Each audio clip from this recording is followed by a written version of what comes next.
In this video, we're going to cover the installation and commissioning of the unit. You can see we've got this one mounted nicely level on the wall, and of course I use the template which is provided in the kit to make sure that I get my drill holes in the exact location, and it's really important to use fasteners that are capable of holding 25 kilos. It's absolutely essential that we leave a gap below the unit of 200 mil, and that's so that we can unscrew the filter cartridges when we do a filter replacement. It's also essential that we leave a gap above the unit of 800 mil so that we've got enough room to slide the quartz sleeve and the UV lamp out during maintenance. Here's BWT's recommended installation schematic. Please note, number 1 has the optional water-made feed pump. Number 9 is the BWT Avanti RF backwash filter system, which is highly recommended but not included. Opening up the unit, we use the locking clip on the left-hand side to keep that hood open. Then we've got 2 cap screws. These little guys go on the inlet side of the filter housings to blank things off, and they've got a rubber O-ring on there to seal themselves. Then don't forget to thread tape the pressure gauges.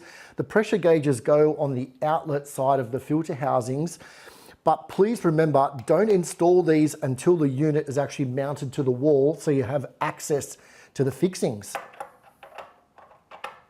Using pressure gauges is a great idea because it helps you monitor how much dirt and particulate the cartridges are holding.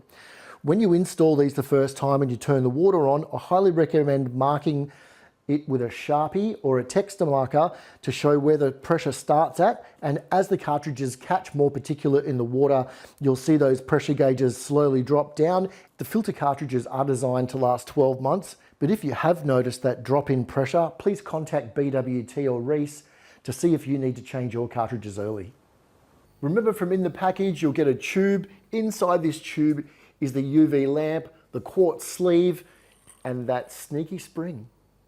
Back at the unit, the first thing we're going to do is undo the black locking sleeve, and please take note of the O-ring and the blue seal.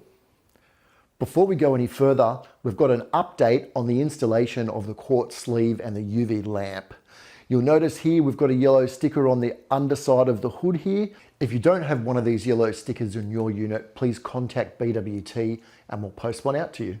Before we handle the quartz sleeve and the UV lamp, I've put on some rubber gloves. This is really important so that you don't get any of the oil from your skin on the UV lamp and potentially shorten the lamp's life. Then we're going to slide the quartz sleeve into the stainless steel vessel.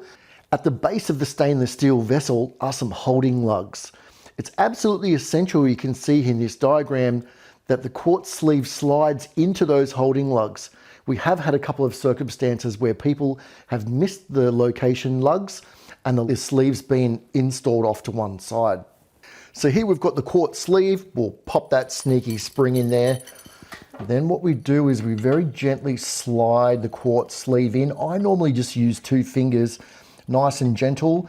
If you feel the lamp stop and then you could push it down slightly with your finger, we know that the sleeve has gone into the locating lugs or the holding lugs.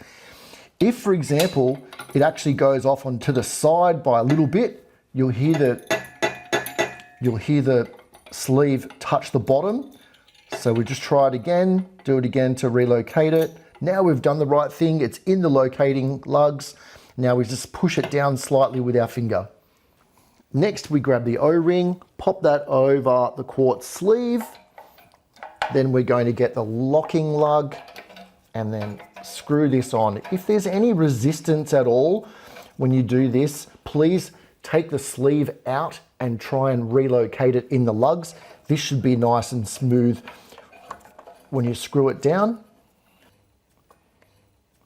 Now we're going to grab the UV lamp, and the lamp should slide straight in. If there's any resistance for the lamp to pop in at all, then the sleeve is not located correctly in the lugs. And to make sure this is the case, if we drop the lamp, you'll see it bounce. To be 100% certain the system's installed correctly, let's just check a couple of things again. Once you've got the quartz sleeve installed and you've slid the UV lamp in there, the UV lamp will sit almost flush with this ring piece here. And when you touch the lamp, you'll be able to make it bounce. Now we're going to connect the electronics to the top of the UV lamp. Please note that these female lugs are keyed, so you can really only put the lamp on one way. To get the lamp out of the locking lug, I normally just place my finger here, tap the UV lamp, grab it with your finger. Now we've got a great spot to pop the lamp in, and we can see there it didn't go at first, so now we know it's located correctly. Now we drop the lamp back into place and then hold the bottom and twist it so it's locked. Then you're ready to turn the power on.